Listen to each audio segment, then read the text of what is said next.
Did you know that according to the National Institutes of Health, nearly 1 in 3 of all adolescents ages 13 to 18 will experience an anxiety disorder? Those numbers have been rising steadily. Between 2007 and 2012, anxiety disorders in children and teens went up 20%. Add to that the rate of hospital admissions for suicidal teenagers doubling over the past decade has to leave us with many concerning questions about anxiety in teenagers. I'm Sharon Betters, and I am so glad you are joining me for this Help and Hope conversation produced by Mark Inc. Ministries. Today, I'm talking with Jessica Thompson. Jessica's name might be familiar to you because of the books she has written, including the best-selling book, Give Them Grace, which she co-authored with her mother, Elise Fitzpatrick. But Jessica is a prolific author on her own, and she has addressed some of these important issues about anxiety in our teens in her book, How to Help Your Teens with Anxiety. In this conversation, Jessica shares some of the reasons for the rising tide of anxiety, how to get your teen talking about anxiety, and some ways we can help teens deal with anxiety. Jessica, I'm really looking forward to sharing this conversation with our listeners, so welcome. Jessica, I first heard your name when I saw the book, Give Them Grace, that you co-authored with your mother. And it's amazing. And it's just an amazing book. And it's a best-selling book, too. And I know that that kind of launched you into writing other parenting books and on other topics. But one thing that maybe a lot of people don't know about you is the conversations that you have with your family on the front porch, So why don't you just tell us about that and then tell us a little bit about your life right now. Okay. Well, let me first say this. My mom pretty much wrote Give Them Grace. She wrote the majority of it and then would come back to me and say, does this work in the middle of where you're at? Is this totally just way too high up here instead of being down in the living room with the crayons where you are? So I always want people to know I really feel like I shouldn't take credit for that book. My brother and my mom and my dad and I, we have a podcast called Front Porch with the Fitzes. And I don't really know how to describe it. We've talked about it being like the hillbilly version of The View. The one thing I always tell people is like, before you listen in, like you have to give us 3 tries. Promise to give us 3 tries. Because the first try, you're listening and you're like, I don't like this. This is really weird. I don't understand what's happening. And then the second try, you're like, oh, this might be my kind of weird. And then the third try, your family. So well, the idea is, and what we hear a lot from people is just that it's like sitting down with your family at a dinner table where you talk about everything, what's going on in your life, maybe current news events, maybe silly news stories. And there's a lot of, I want to say like making fun of each other, laughing at each other, laughing with each other. I think it's good just because my mom has she's got like a pretty popular book career and speaking, and it's good for people to normalize her and see that her family is just like everybody else's family. And that really is her heartbeat message. I'm just like you. We both are desperate for Jesus. Mm-hmm. And so to show people, she's not joking. Like her family really is just like my family. So we do that. We talk about different random stuff. And then we do a segment where we recommend things. And then at the very end of the podcast, we leave you with a good word or a devotional to remind you that we are Christians. Because I think sometimes during the podcast, you're like, are they Christians or not? What's happening over there? So we leave you with that. My life, I have a 20-year-old son, an 18-year-old son, and my daughter turned 16 this weekend. So 2 in college, 1 is still in high school, and I cannot wait for her to get her license. I will tell you that right now. I'm doing a lot of driving her around. The boys, I didn't feel like I had to drive them around as much, but I feel like I am just constantly driving her around. So, well, those drive-arounds, I'm sure that you would agree, are lots of moments, even though they're aggravating and irritating and disruptive in our lives, that they can be some of the best talking times. And So I think about you with 2 college-age sons and a teenage daughter. And the title of your book that we're going to talk about is How to Help Your Teens with Anxiety. Yeah. And I feel like you probably have experienced a lot of that, and you're fresh in it. And I think that's very helpful when someone isn't not too far distant from the actual kind of a life crisis for some people, is how to help your teens with anxiety. So you researched this topic a lot. You didn't just go with your own family. Right. What were some of the main things that cause anxiety that you discovered in teenagers, maybe in your own, but also beyond your own? I think there were some things that I thought, of course, it's kind of what everybody's sort of talking about. First of all, let's just say anxiety is on the rise. It has passed depression as the number one issue that teens, kids, even younger than teens, go to see counseling for. It's an epidemic. People are calling it an epidemic because it really is everywhere. 1/3 of all teenagers say they struggle with anxiety. And I also just want to say this before we get into this. If your experience or your teen is experiencing life-debilitating anxiety, they can't function. They can't get out of bed. They have a hard time getting out the door. If your teen is experiencing that, you need to seek professional help. This book might help you, but you need to seek a professional, someone outside of just reading a book, or even maybe outside of your pastor, which would be good to talk to. But you do need to get professional help for your teenager and not just think slapping a Bible verse on it will help. Again, you've read the book. Obviously, my heart is that the Bible does help and what God's word says does help. But if they're experiencing life debilitating, something that stops their life for longer than a week or 2, you need to get professional help. So just as an aside, I wanted to say that. There are some causes of anxiety that I think that everybody would say. Social media, that's a really easy one. Everybody would look and say, yeah, I can see how social media would be a cause of anxiety in our teens and in our own lives. We compare, we look at what other people are doing, we get jealous, we don't know why we're not as good as they are. This social media world where we all describe ourselves and portray ourselves as having it all together. And then you look at your own life and you think, what's wrong with me? So that's a very obvious thing that I think everybody would say, yeah, I can see how social media contributes to anxiety. The threat of terrorism or school shooters, that's another obvious one, I think, where you can say, yeah, since 9/11, we're living, all of our kids, if you have a teen now, they're all born post 9/11.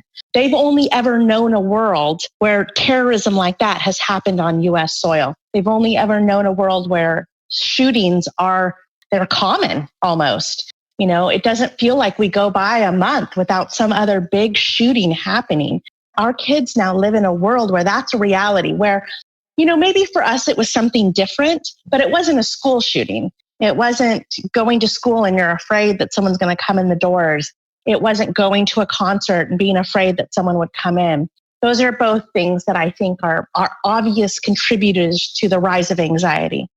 One thing that I found surprising was the emphasis on getting into a good college and the standardization of school testing. Those 2 things have contributed to anxiety in a way that I was surprised at. I don't think I had ever really thought about the fact that when our kids now, and this is a newer practice, when our kids are in kindergarten, 1st grade, 2nd grade, 3rd grade, they're already being asked, what college do you want to go to? Where before it may have been, what do you want to do with your life? Right? And now it is, what college are you going to get into? And in kindergarten classes, they have pendants from all different colleges up on the wall, which is not something that happened 20 years ago. And then you also have this rise in standardized testing. So with good intentions, I'm sure, the No Child Left Behind Act came into place. And with that came standardized testing. So we want all the schools operating at the same level. But what that did was it put a bunch of pressure on the teachers to have good test scores in public schools. And then what that did was, it starts with administrators and then down to teachers and then down to the kids. And so now our kids have to go through standardized testings that don't have anything to do with their grades. And they go through a week in school, a couple different times during the school year where they have to do this testing that is a ton of pressure because your school wants to rank. Because when your school ranks, it means better things for your school. So I think the emphasis on education, the emphasis on college, the emphasis on it, I think before it would have been like, oh, you're going to be a plumber? That's great. A mechanic? Cool. Go to trade school. Now it's like, are you good? What school are you getting into? I don't think that was the case 20 years ago. And statistically, it wasn't the case 20 years ago.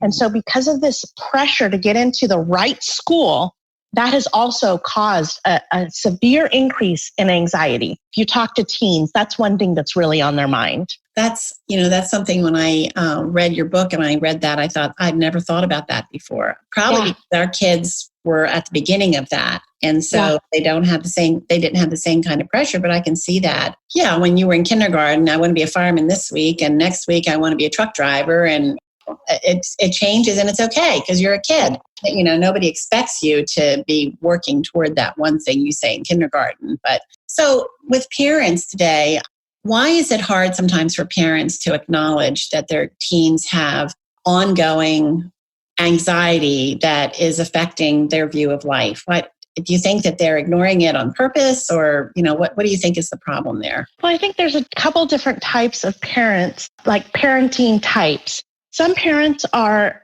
sort of like ostrich, head in the sand, right?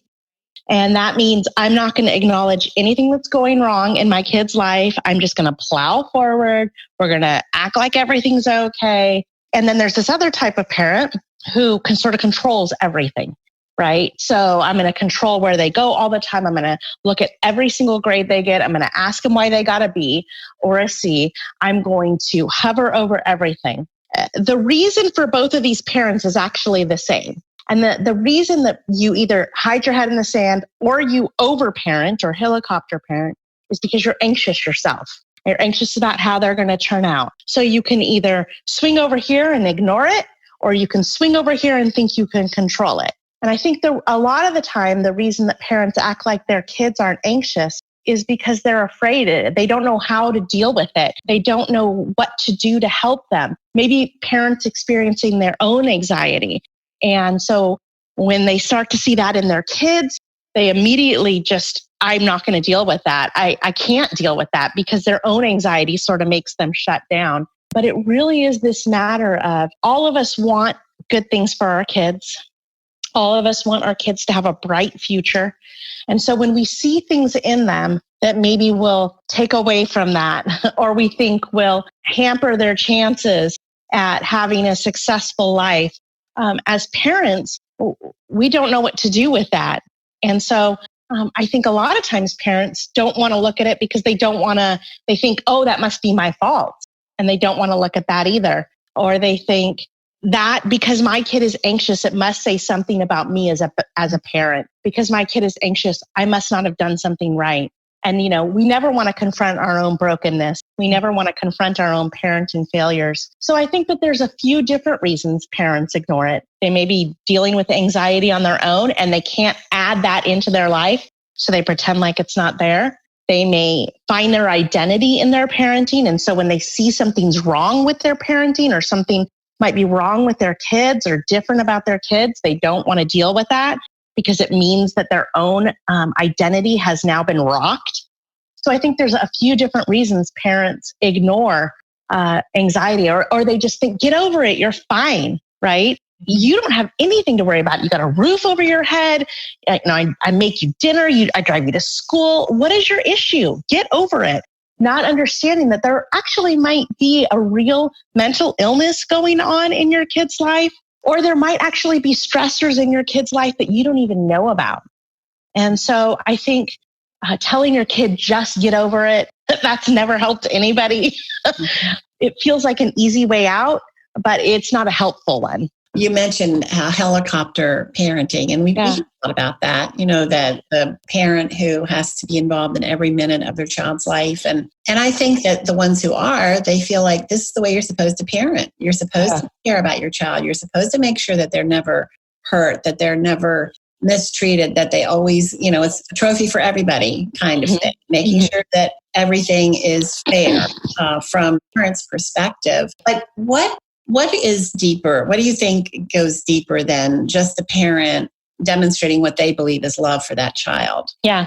Well, I think, again, it goes back to anxiety in the parent's life, wanting to control everything that's going on, wanting to create this fake environment for their child where nothing ever goes wrong. That's not the world we live in.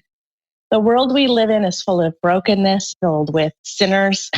It's filled with your own sin. It's filled with your kids' sin. The world we live in is not some fairy tale utopia where your kids' feelings never get hurt. And when we helicopter parent, when we try to save them from every single hurt, when we try to control every situation, my kid's not getting enough playing time on his t-ball team, he's going to feel bad about himself, so I'm going to go talk to the coach.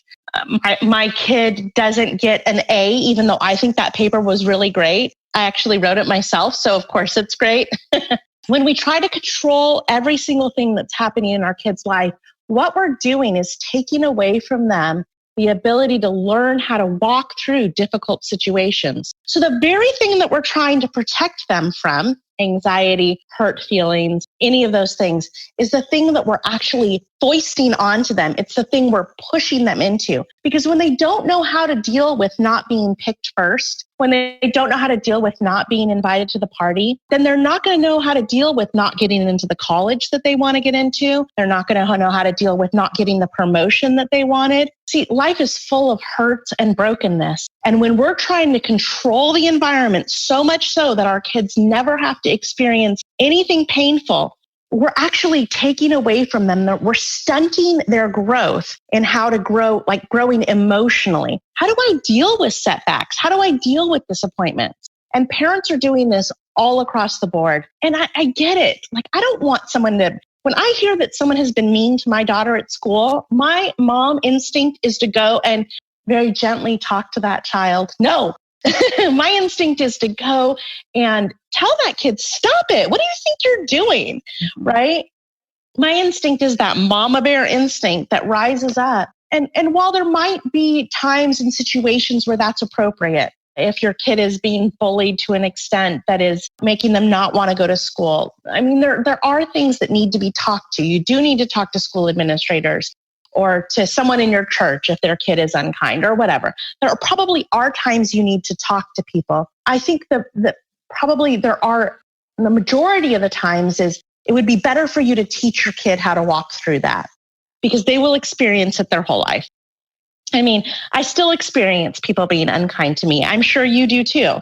And the better thing would be for me to learn how to walk through that without falling into anxiety or falling into depression, or without someone always taking up my cause for me. Mm-hmm. So parents need to ask themselves, is this an opportunity where I should go talk to whoever's in charge over here?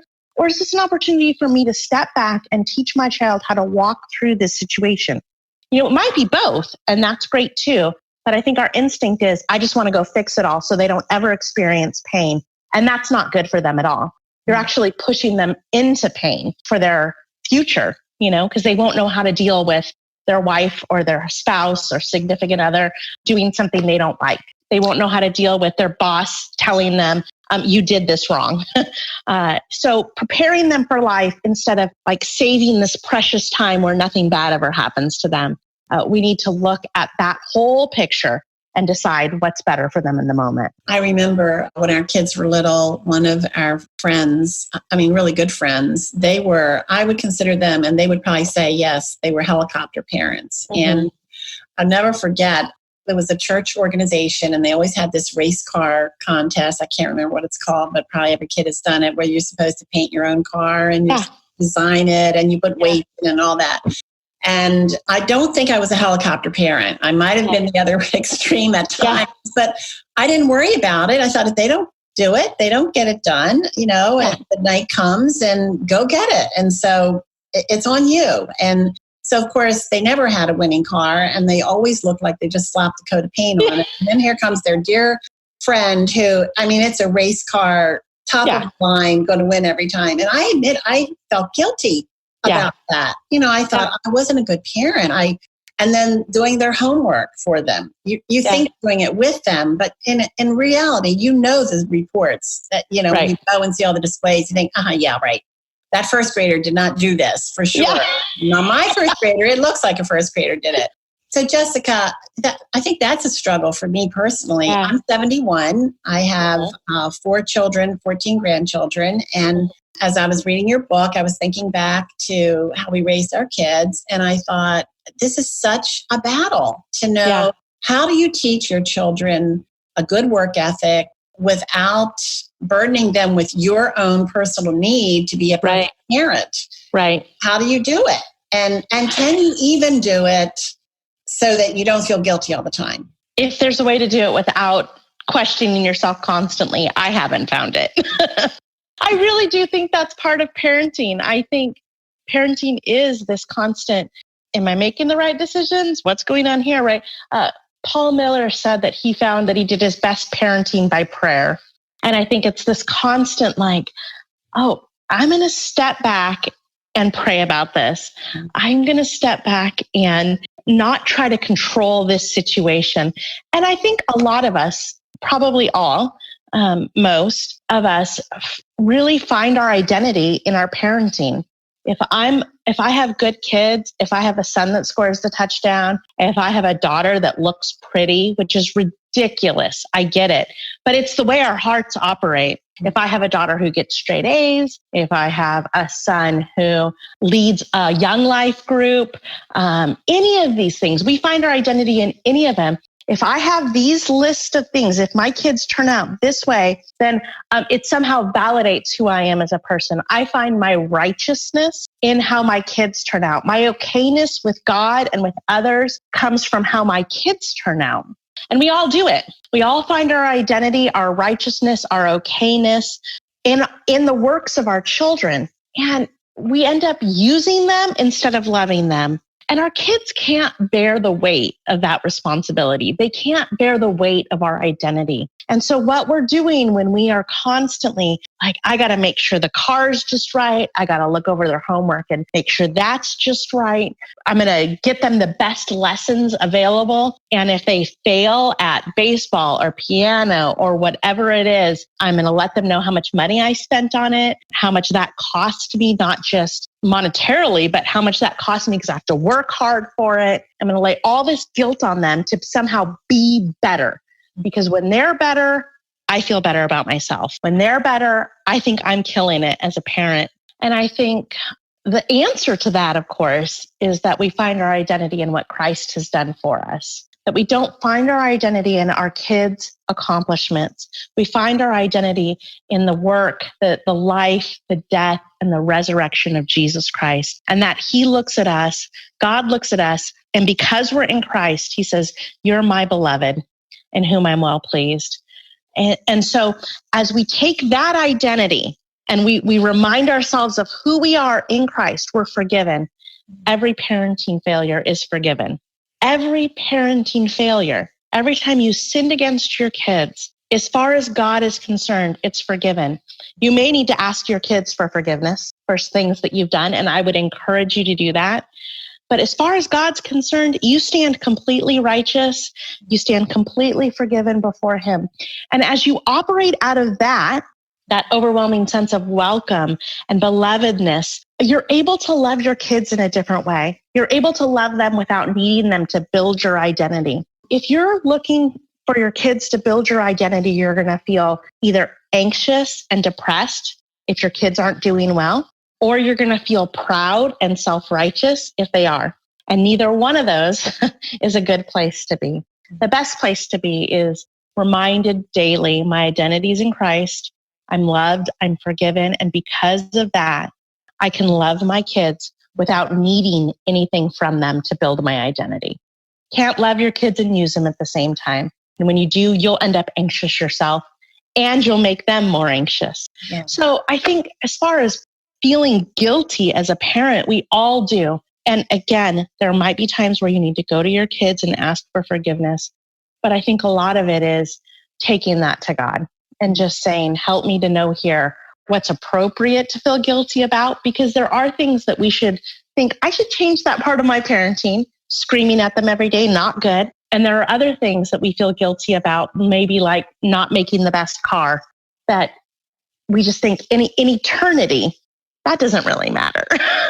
And so I think taking those requests, taking those thoughts to God and letting him move in your heart in such a way that you understand what to do with all of them. Everything that you said, I appreciate so much. I'm remembering I'm a pastor's wife, and so raising TKs.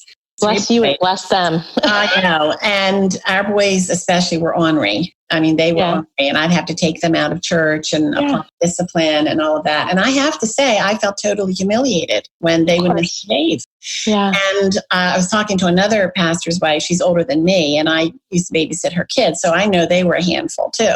And I said, do you have any regrets? And she said, yes, I was too focused on behavior and not enough on grace. Yeah. And if I could do it over again, I would give them grace and give myself grace. Yes. But I think that, you said a couple times, it's daily. It's not a one and done thing. And, it's not. And so I think to try to give a little bit of encouragement to parents who are struggling, even those hard places are opportunities to really run to the cross. And absolutely. I can't do this. I don't know how to do it. I can't do it.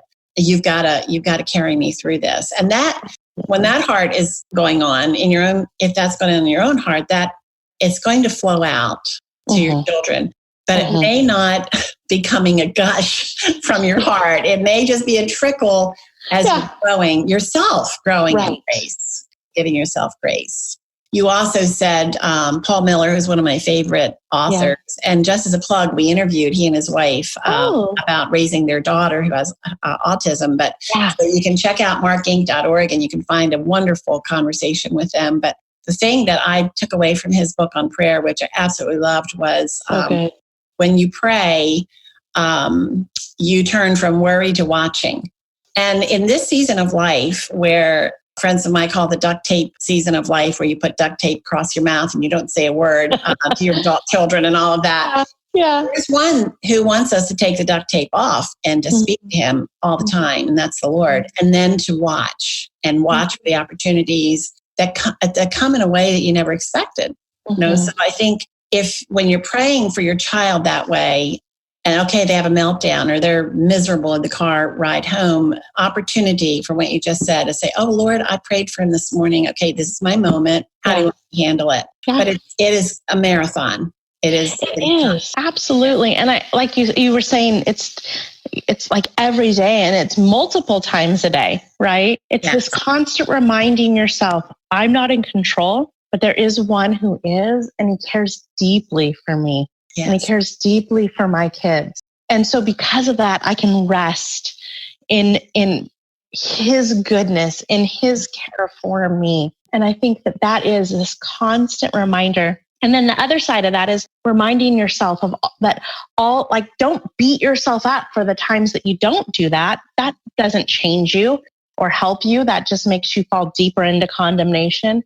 But reminding yourself that in those moments you are forgiven, that you are loved, that you have Jesus Christ's perfect record of always trusting the Father, which is an amazing, crazy thought, but we're justified. And that's what that means. And so I think reminding yourself of your justification, reminding yourself of forgiveness, that's what gives you the courage to try again. Well, talking about trying again, what are some of the ways that parents can create a safe environment for their kids so that parents can get behind the scenes? Because let's face it, teenagers are not always forthcoming with what's going on in their hearts, and they may not even know how to speak it. I mean, sometimes you were talking about social media earlier, and I thought I struggle with the very same thing. Oh, we're at a party. They didn't invite me. Wait a minute, their kid did this. What? Hold on. How about me? But I may not even know that's why I'm feeling depressed or sad. I have to go back and say, okay, this is ridiculous. Go back. How do you get your kids to reveal that to you? How do you get them to talk, and maybe some practical questions to ask? Well, I think, first of all, one thing that I always pray when my friend always told me that this was her prayer, and I've adopted it as my own. And the prayer is this: Lord, reveal to me all the things in my kids' lives that I need to know. Reveal it to me somehow. And then for the things that I don't necessarily need to know, give me the grace to trust you in them. And so that prayer, this sort of tension in that prayer, which is, if I am needing to know it, you put a thought in my mind right now to go pick up their phone and see what they're looking at or whatever it is. But if there are things that they just are going to struggle through, help me to trust you. And I think that that's a very important prayer for parents to be praying. But I think a way to get your kids to open up to you is to create an atmosphere of grace in your home where your kids don't grow up thinking that you have it all together. So when you were talking about struggling with social media, telling your kids that, saying to them, you know what? I don't know how you guys do it these days. I don't know how you live with the constant social media pressure. And just talking about your own life. I know in my life, when I see that my friends have gone to a party, or I see they're out to the movies, or I see they're doing whatever, and I'm not invited, I feel horrible. And then so confessing that to them, and then maybe in that saying to them, does it bother you? Do you struggle with the same thing? And maybe even asking them, what do you do when you struggle that? Like, help me to know how to handle this, opening that up. But I think it's this atmosphere of grace, this atmosphere of telling your kids, I know I don't have it all together. It's starting with confessing your own sins to your kids. And obviously with wisdom, right? You don't confess to your kids like, I wish you were never born. That's not a good thing to confess. But things that would be appropriate to confess, confessing your own anger, confessing your own struggles that they may be able to relate to. When a kid eats a purple popsicle and they've got like purple on their mouth and their teeth and their tongue, and you ask them, did you eat a purple popsicle? And the kid's like, no. That's how you are when you don't confess your sins to your kids, right? So when you're angry with them and you don't ask for forgiveness, when they see you worrying about something and you're not honest about it. So like if people are coming over for dinner and you're in a rage clean, trying to get everything perfect, and they're like, are you okay? And you're like, I'm fine, right? You have purple popsicle all over your face. The better thing there would be for you to say, you know what? I am really struggling right now. I'm feeling anxious. I am angry. Whatever it is, I want to impress these people. When we have those kinds of conversations with our kids, they're going to feel free to have those conversations with us because they don't think that you think you have it all together. They understand that you're a sinner in need of a savior, just like they are. And, constantly reminding your kids, baby, you need Jesus and I do too. We need Jesus. Creating an atmosphere of that, I think, is what leads your kids to be able to talk to you. But again, there are going to be parents who are listening to this whose kids won't talk to them. And they may have done everything right. They may have tried to create an atmosphere of grace, but their kids just don't have that heart to talk to them. And so in those moments, your job is to pray that God takes care of them. Your job is to continue asking, but not trying, because you won't be able to, not trying to make them talk to you. So I think that sort of create an atmosphere, but trust God and know that if your kids don't talk to you, you have a heavenly advocate that you can talk to that is far more powerful than you are anyway. One of the things that I'm always worried about with our grandkids, and I do talk to them about it, is what they're seeing on social media. Yeah. Mm-hmm. What videos are they watching? Who's influencing them? What are the influences there? And actually, I think that's probably a place where you try to figure out what they're watching. And and one of the things that I've done with our kids, not successfully, our grandkids, is let me see, show me what you're laughing about. What's going on here? What are you watching? But I love the way that you say, if you can't get them to reveal those things, the Lord can protect them, or He'll show you at the right time, right moment. And it may be that they're going to go through a lot of pain. They're going to make very poor decisions, and they're going to go through a lot of pain. Mm-hmm. So Jessica, as we're wrapping up, I think about the parents who they're hearing everything you're saying, but they're saying, okay, first of all, I've blown it, but I get what you're saying. Okay, I'm going to go to the Lord with all this, but I have a reason to be fearful myself. I have a reason to be anxious. And I think about my reason I think about them is because in our own family, our youngest child, our 16-year-old son, Mark, and his friend Kelly were in a fatal car accident. That was 25 years ago, but it's still, it's hard to talk about. But because of that, the fear for our other children was just a raging bull. And, of course. And so there may be a parent who's saying, my child is so addicted to, because, and there's little I can do. Of course I'm anxious. Of course I'm going through all that. Would you speak to that person and it's just a moment of maybe to stop the hemorrhaging for just a moment with some words of comfort? Yeah. I mean, where else are we going to find words of comfort but from the Bible?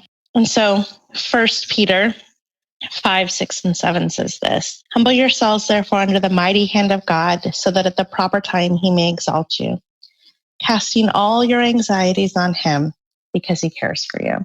So parents that are feeling anxious and really feel like, I have good reason to feel anxious. You probably do. We all do, really. He is not asking you to ignore your anxiety. He's not asking you to act like it's no big deal. What he's asking you to do is for you to cast that anxiety on him, because he does care for you. And I think the beginning of that verse talks, or the first verse talks about like humbling yourself, knowing that you can't control it, even if you tried. Humble yourself under his mighty hand, and then cast all of your anxieties on him. He cares for you. And although there may have been circumstances that you have gone through that feels like he doesn't care for you, it feels like he's forgotten you, it feels like maybe even he's angry at you. Otherwise, how could he let this happen? In these verses, he's telling you right here, no, sweetie, I care for you. Come to me with your anxieties. Child, come to me with your anxieties. Cast them all on me and let me care for you. So that would be my word of encouragement to parents. He sees you. He is the God who sees. He is the God who says that he is close to the brokenhearted. He is not asking you to ignore your pain. He's not asking you to ignore your anxiety. He's not telling you that it's stupid, that you should just get over it. What he's asking you to do is come to him. And that would be my encouragement. Go to him. He cares for you. Jessica, thank you so much. Thank you for giving us your time and for sharing your heart and your passion for offering help and hope to parents for those crazy teen years. But really, it's the principles apply no matter what season of life you're in. I'm Sharon Betters, and I've been talking with Jessica Thompson. Jessica is the author of How to Help Your Teens with Anxiety, but she has other books that she's written, and we're going to put all that information on our website at markinc.org. That's markinc.org. where you're going to find a lot of help and hope resources that are free, conversations with others who have experienced really excruciating, painful life crises that sometimes they're experienced in isolation and people don't know how to help. They don't know what to say. And so each story is designed to offer help and hope to you in your own walk of life. And that's at markinc.org. So thank you so much for listening. Again, I've been talking with Jessica Thompson, and I will have all of her information on our website. If you have enjoyed this conversation, if it has encouraged you in any way, please let us know. Stop by our website and leave us a note. Thank you so much for listening.